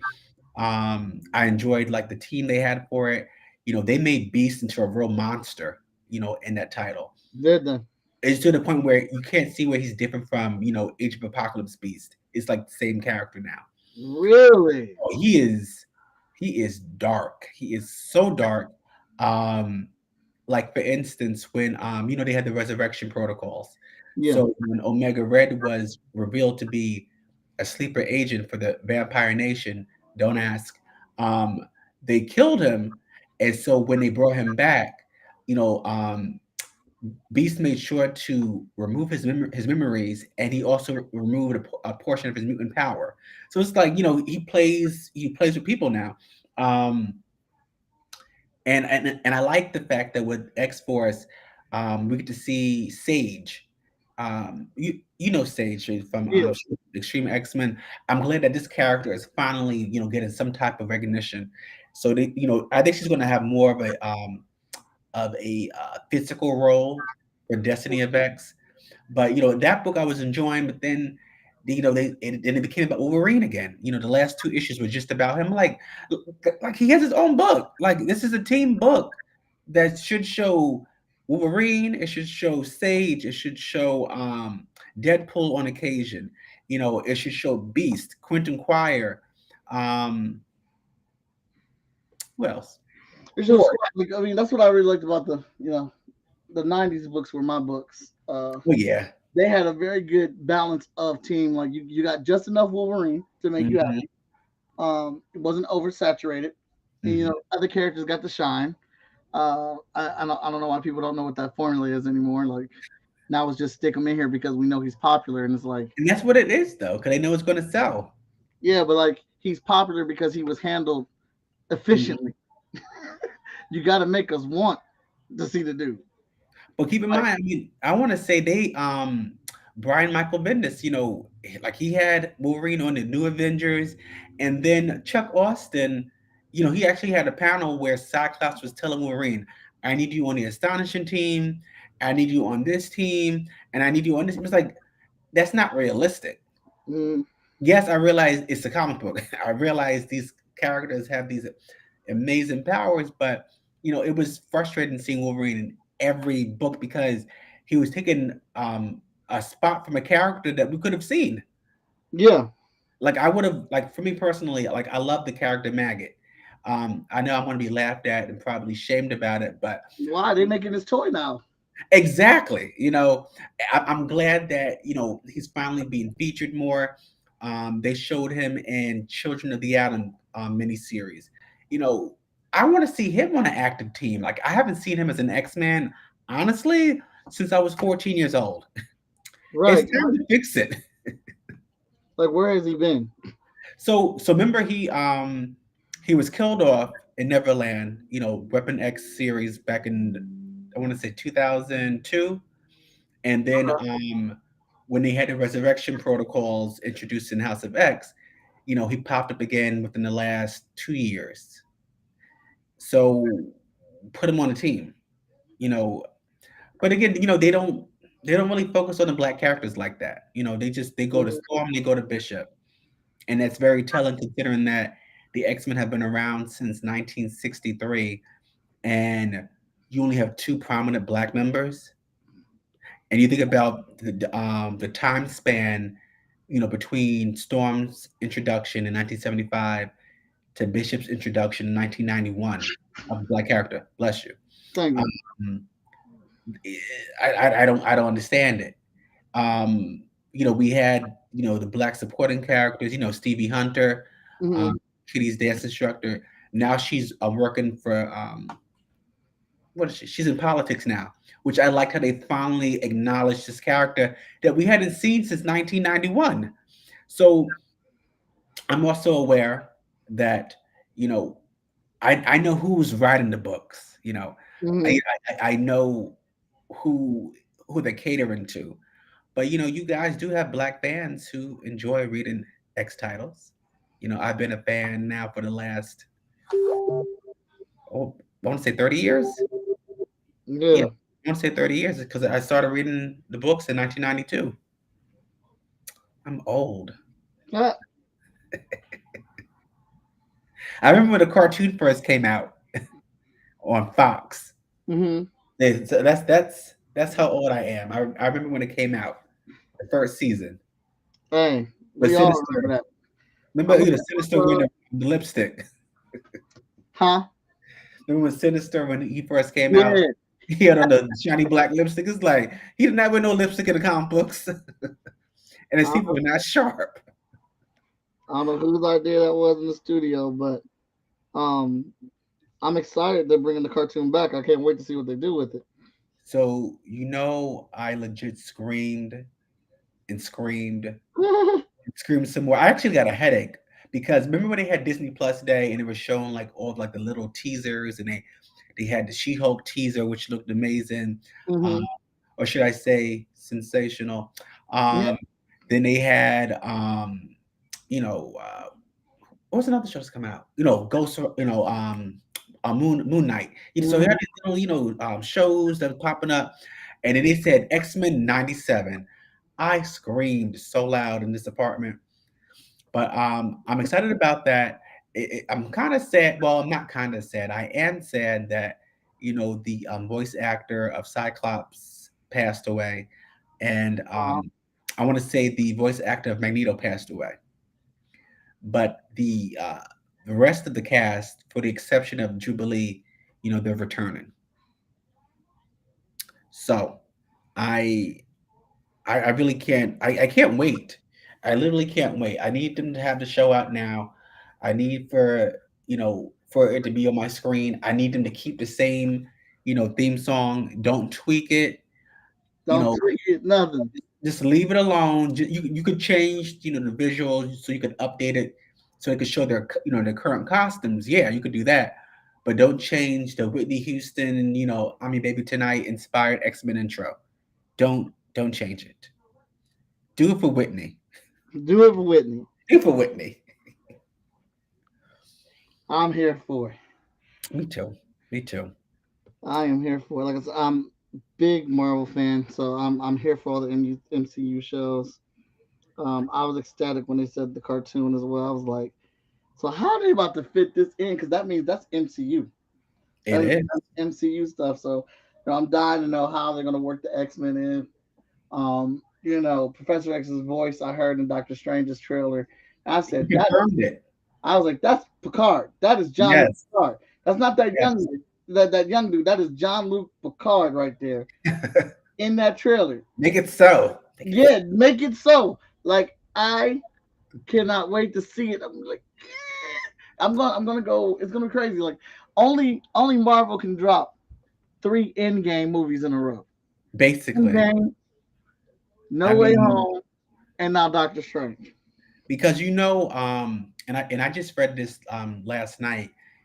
Patrick Stewart, he confirmed that he's in a movie. Now, obviously, you can go to IMDb and you could see like the cast or whatever. But I read the interview and he said he didn't recognize his voice because he might have had a cold or whatever.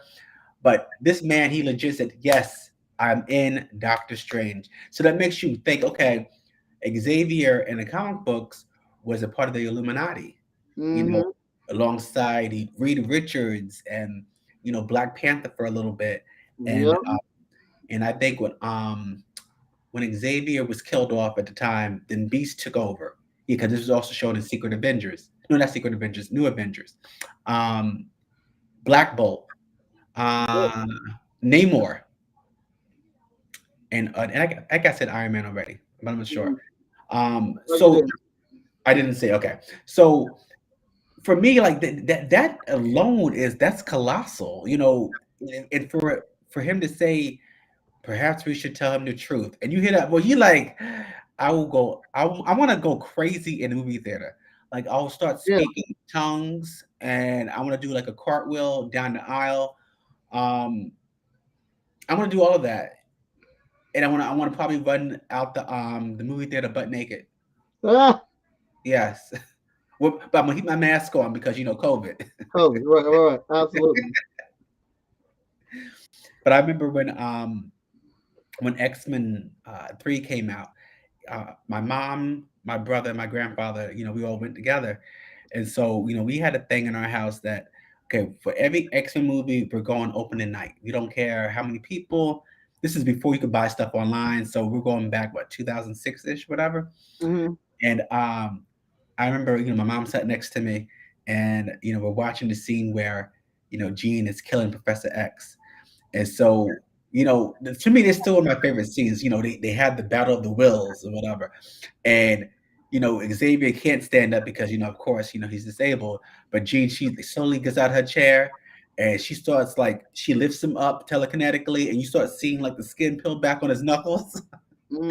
And I turned to my mom, I grabbed her kneecap. I was like, she's killing Professor X. And I remember when Xavier looks at Wolverine and he's kind of smiling or smizing or whatever, and he explodes in all those atoms or whatever. And I remember these girls were laughing behind me. And I was so fucking mad. I said, I paid to see this fucking movie. Could you shut the fuck up? They got all quiet. I was like, and I never cursed in front of my mom or my grandfather. So when they saw this demon kind of come out of me in the theater, they were laughing. But I was like, listen, let me bask. We're not even bask. Let me mourn Professor Xavier. He was just reduced to dust because of Jean Grey. And you have Wolverine crying with Halle Berry after she got beaten to a pulp by Callisto. I said, let me absorb what just happened. So It's so funny because I have that. That is my on our other show, Agents of Nerdies. That's my getting ready to go window. So when I'm saying goodbye to everybody and wrapping up, I put on there getting ready to go, and it's Charles looking at Magneto, and Magneto going Charles. And oh, that is hilarious because Magneto's he's leaning against the sink, right? He's kind of like, yeah. Oh yes, that's delicious. I love it. It's a weird scene, and it makes me happy at the same time. I was like, I get what y'all are trying to say. I mean, I had lost faith in the X-Men movies already by then anyway. I mean, after X2, I was like, I'm done. Yeah. I mean, I'm this is the best experience I'm gonna get as far as X-Men movie as of right now, so I gotta live with it. But y'all are all the way wrong. I was like, you realize the thing is that Professor X didn't teach Jean Grey everything he knew. That's why he's the most powerful telepath. He should be able to put this on lock. Like, quit playing games. Yeah. Prof can put that on lock right now. And that's another thing about it. So of course, they changed directors for the third movie. I think it was Brett Ratner or whatever. He took over. Yeah. And a lot of the Phoenix E elements were kind of taken out, and then all of a sudden the Phoenix is like part of her alter ego. It's like submerged in her subconscious, and I'm like, would it have been so terrible to actually do, I don't know, the Shi'ar involvement? Would it have been so terrible to make a cosmic finally? And that's one thing I can appreciate what Dark Phoenix tried to do, but that trilogy was complete and utter shit. It was. I'm still mad that I watched that. I'm upset that as X-Men fans, we really didn't have a choice. Like, no. He's like, Malachi, how could you not go see the X-Men movie? But even though you had Alexandra Shipp, and I detest her as Storm. I mean, I would be a better Storm than her, with a beard and a white wig on. I just didn't enjoy it. And and then they gave her the black roots in her hair, and I was just like, this is not my Storm, this is not my X-Men. The only thing that I had liked about X-Men Dark Phoenix was seeing Dazzler for like 2 seconds. That's it. Because that was also, in the comic books, Dazzler had her first appearance during the Dark Phoenix saga. I think it was issue number 129, right? Yeah. I'm not sure. I'm thinking it's 129 because it's the same issue that Kitty Pryde debuted. Okay. So this is probably definitely 1980. Yeah, 1980. I enjoyed that part, but the rest of it was just it was not good. And I hated how they were determined to make Mystique an X-Man. See that? So here's my thing. I don't like her as Mystique. I never thought they should have picked her as Mystique. So number one, I don't like Bryan Singer because he's a terrible person. Number two, I don't like Bryan Singer because he lied to us about the reasoning he gave for. I'm not gonna say lie. I'm gonna say BS. The reason he gave was for how he made the X-Men movies the way he did because people couldn't believe it. Because then 2 years later, Spider-Man came out exactly the Mhm. way it was in a comic book, and it worked, and ain't nobody even mad at it. Exactly. But these directors who took over these franchises were not. You guys are repeating the same mistakes. Wolverine is not the lead of the X-Men. He's the most popular character, but he's not the lead. He's the Clint Eastwood. He's the solo dude. He's the one you get the really cool damn moments to that that are the violent, dirty moments or whatnot. He's the bigger brother. He's the protector. But like it is an X-Men movie. He is never to be the leader of Ever. the X-Men. Not this Wolverine or anything like that. And then so you turn this into Wolverine movies instead of X-Men movies. Then you get 3 more movies, and then you turn it into Mystique movies Yep. instead of X-Men movies. Yep. And then go completely against what Mystique as herself as a character says, mutant and proud. Why is this woman walking around in what's in Hunger Games skin in the mansion? The one place you should be safe. The one place you are completely safe and absolutely comfortable that you should be walking around in your mutant skin. She's walking around in Hunger Games skin from part 2 and part 3, ashamed to be a mutant. Yep. Because she didn't like sitting in a chair all that time for the makeup, or Then don't play the role. then don't take the role. Yeah. Because Nightcrawler said the same thing with Alan Cummins. Yeah. He said, "Oh, boys, I hated the makeup process. I'm not doing this again." Okay. I mean, I think they forget that they're not the only actors, who would have killed to have a role like that. Right. Like And, I get it. Like you're a big name and you're so big now you get to call them shots. But I'm still paying you the millions of dollars. I'm paying your salary. Yeah. And if you don't want to do it this one way where it's a full bodysuit and it's still face makeup, like I don't mean to stereotype people. I don't mean to do this. But Rebecca Romaine Stone is a fucking model. Yeah. And she sat there through the worst process of it for hours, fully naked, and did the job. And the makeup was better too with her too. It was. It was darker, and it seemed like it was more like a scale. I Yep. would say.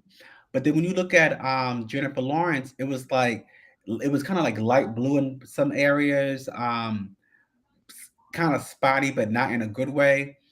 And she was boring. She didn't have not saying that she needed to have sex appeal, but she didn't have the charisma that Rebecca had in the first trilogy.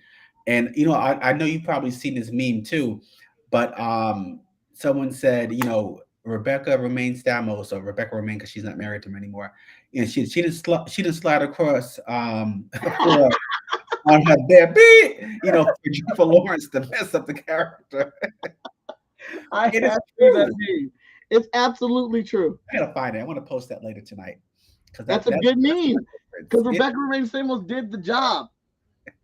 And you remember the first movie when she fought Wolverine and she did that kick where she's morphing into him, and she comes up backwards on the pole, and this is like that was Mystique of the year 2000.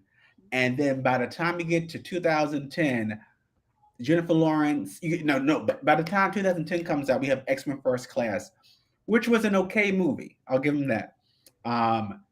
But then you have Mystique as a little girl, and she's still walking around naked. It's like, I'm not comfortable with this. I'm just not. I'm not comfortable. But I love seeing Banshee. I love seeing Emma Frost, and I think January Jones did a good job for the part that she was given. Coming off the Madman fame, because I love that show. It was okay. It was a decent movie. I enjoyed it. But by the time we got to the second movie, like half the cast was killed off, and I was like, what is this? Well, actually, the second movie was Days of Futures Past. I liked it, but like you were saying before, Wolverine is not the leader. In the original story, Kitty Pryde is sent back to the year 1980 to prevent the assassination of Senator Robert Kelly from the Brotherhood of Evil Mutants. Wolverine was not sent back. He was helping send her back because he had Rachel Summers. You could have been flashing if you wanted to put Wolverine in the movie. You could have been flashing back and forth between the present and the past, having Wolverine be the last thing standing between Professor X and them protecting Kitty Pryde. Like Mhm. that, and like it could have been a full-on 5-minute moment of Wolverine going to town on the Yep. Sentinels before they killed him or Yep. whatnot. It's like it just amazes me how like simple these things could be, and they make them overtly complicated for But no there's reason. need. And I will never say I love you, but I will never say X-Men First Class is a good movie. It's a racist movie. It's a racist hair movie. Well, yes. No, I'm glad you brought that up. I was so disappointed how they got rid of Darwin. Like Darwin, his mutant ability is to adapt. You know, it's what That it's how he survived Deadly Genesis that came out in 2005. You know, it's how he was able to be an effective X Factor member. Like he even merged with Hela, you know, the Death mhm. God. You know, so this character is enormously powerful. Even in the X-Men recently, you know, with him and Sync and Wolverine, Laura version, they went to the inside the vault. Like his character really should be an Omega level, It if is. it's It should right. be. But Sebastian Shaw, and not just Sebastian Shaw, but you have Kevin Bacon, Sebastian Shaw. He puts like a little fireball in your mouth and incinerates you from the inside out. Dude, it's not even the fact that he put a fireball in his mouth and incinerated him. It's the speech that Kevin Bacon Yes, gave to all of them. enslaved, and he focused on his face. And Yeah. they focused on his face. And I Yep. was like, Yes. where is the producer at who didn't catch this and say, that's a little racist? It Can was a we whole lot of racists. can we pan the camera across the whole team? Matter of fact, how about we don't have Kevin Bacon do the speech Yeah, about slave and all that? How about we just leave that out? Oh, he dies like this? he dies, and I couldn't understand it because I remember when Darwin was. So we're going back to 2007, World War Hulk. It Mm, was going on, and you remember the Hulk had a bone to pick with the entire Marvel universe, which was yeah. a great story, by the way. And I remember when he said, "Okay, I'm going after each member of the Illuminati. Now it's time for Professor X." So you had every active X team fighting the Hulk, and I remember it was so bad in a good way, that the Juggernaut got his ass kicked and he turned bad again. He said, "You know what? I give up. I'm not going to be an X-Man." He quit the Excalibur team at the time, I want to say, and he became a villain. And then Darwin, when he was about to fight the Hulk, his mutant ability told him to teleport, and he disappeared. And so it was so interesting. Like you guys could have had so much fun with this character. Um, Peter David was the only one who took this character under his wing and made him interested. See? Okay. Um, so I really want to see the character again. I do want to see him back on an active X team. And now with them doing the Hellfire Gala again, I want to say sometime in June, they're going to change the roster again. Mhm. So it would be nice to see Darwin become an active member again. Yeah. I mean, because like you said, there's so many clever things you can do with Darwin's power. Yeah, and he's a person of color, so it's like I'm Yeah. always gonna push that. Mm. Um, I don't know, man. They just made me mad, and then I it know. just got worse when the MCU movies came out, and it's like their D-listers are now stars. Yeah, I mean, because no one knew a thing about Guardians before the movie dropped. Like we knew because we read comic books. We knew about them being honorary Avengers. We knew about the book coming out in the late '60s originally. Like we knew about those characters, Mm. Starhawk and Yandu and uh, what's it? Astrovic? What's that? No, something. Vance's character in a suit, Captain Victory. Is that his name? I Um, think. but it's really Justice, from New Warriors. I mean, we knew because we read the comic books. So when they announced that, hey, Guardians is they're gonna have their own Marvel movie, I'm like, wait, what? But then I remembered how they got a complete makeover during the Annihilation story. Hmm. It's okay. So now they're considered cool again. So now We're going to see Peter Quill, Star Lord, even though that one was completely different from the Peter Quill in the comic books. Because Yeah. Peter Quill was very much the soldier, from what I remember. He didn't have like a quip for everything. You No, he know, did not. so that was something that they eventually made, canon after the movie, because all of a sudden he's wearing the duster now, and he has the hair out, looking like what was his name? Do you remember that cartoon? Let's call Monster Squad, and they had a character named Lance, and he had the gas mask on, but he had the blonde hair. I do remember Monster Squad. I don't remember the character. Okay, because he had that going on, and it reminded me of Grifter from Wildcats. Oh yeah. So it's like, okay, I mean, dusters are cool. I had a few dusters of my own, but um, I just thought it was very interesting how all of a sudden, they're making all this money, and they're doing a crossover with the Avengers for Infinity War, and then later on in Endgame. So you can't tell me that Marvel can't do that with their characters, with the comic books. You can't tell me that they Right. can't breathe new life into characters who were discarded or ignored by writers. There's no such thing as a bad character. It's how you write it. Now, Squirrel Girl, Mhm. um, she's meant to be a light character. Do I personally like her? No, because she was all over the place at one point. But does that mean she's a bad character? No. She obviously has a fan base. Yes. She's already featured in cartoons. She beat Galactus apparently. Yeah. So it's like, but I don't know. I just think that it would be nice for them to focus on other characters who don't get a lot of spotlight. Like, for instance, and I'm taking it way back. Remember when Toad ran the Brotherhood of Evil Mutants? So we're going Yeah. like early '90s. Remember that one member, Fantasia? Was that her name? Hmm. So my thing is, like, this character you know nothing about. Bring her back. I'm sure that she could use the spotlight. And if you're reading Marauders, Tempo, one of the very few black mutants out there, like, she's been around since 1990. Would probably featured. You could probably count the times on one hand. And then Jerry, is it Duggan or Dugan? He he included her in the X-Men. Yeah, Duggan. So he included her in the X-Men vote. Remember the election that was pushing last year. I'm Right. like, I said, let's get this girl on the X-Men and let's get Tempo there. Didn't happen. Of course, Polaris won, but then they found a way for her to still be, shown, because she's in the Marauders now. She finally joined the team.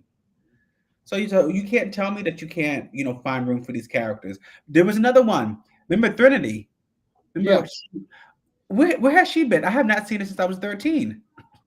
And that's why they're doing these votes, though, to see if people really have an interest. When people are saying we want diversity, and then they give you these opportunities, and the people that Firestar. everybody ain't voting. Like, but I don't know, man. But uh, I want to say it was a great conversation. I like having you here on the show with us. Yeah, fun. Definitely, when your Kickstarter pops off, we got to get you back on here for that. Yes, absolutely. We got the link in the comments, guys and gals. Go over there, go check out this Kickstarter. Remember, if you pledge to this Kickstarter and Vigilance, you will get this physical print. I just finished inking it and everything, so I'll be sending it over to Brian to get it colored, and we're gonna have a good time. This Friday, I believe we have another Agents of Nerdy episode coming out. I'm gonna have some good things to argue about. Malak, I think I want to get you on this week's episode Friday. Okay, I'll be If here. if you're free, I'll message you. Please and Um, thank you. Okay. And so thanks for tuning in to this double hitter, double duty. Both pieces featured three characters. I've not done that in a while for two episodes back to back. But and all the characters, with the exception of the werewolf. Well, you know what? The werewolf is a woman. All the characters I drew tonight were women. So happy first month, second day of Women's History Month. FSK celebrating that all month. Come ride with us on the Vigilance Kickstarter on the 8th. If you are an FSK fan member on our Facebook page, you get the Monday night preview of the Kickstarter, and you get access to what we are doing now, a FSK Facebook fan perk on Kickstarter. It's an add-on. I'll be revealing Monday nights at the preview what that add-on is. If you want to know what that add-on is and you want to be able to have that add-on, you got to join our group. It's a super discounted item that you get only through the FSK membership. So holler at us, check us out. Be sure to check these people out because they make good comics. They are wrapping up this story arc, which is a crossover with many awesome characters. And it's part 4 and 5. And I know for a fact they're going to have 1, 2, and 3 as add-ons so you can get the whole thing. So great night for chatting and drawing tonight. I'm glad Malachi got me caught up on all my comic stuff tonight. Yeah, try not to spoil too much, but yeah. Oh, man, forget it. We was out here kicking it. It's cool. I want to thank everybody for tuning in. Thank the chat for tuning in. And we will catch you guys on the next one.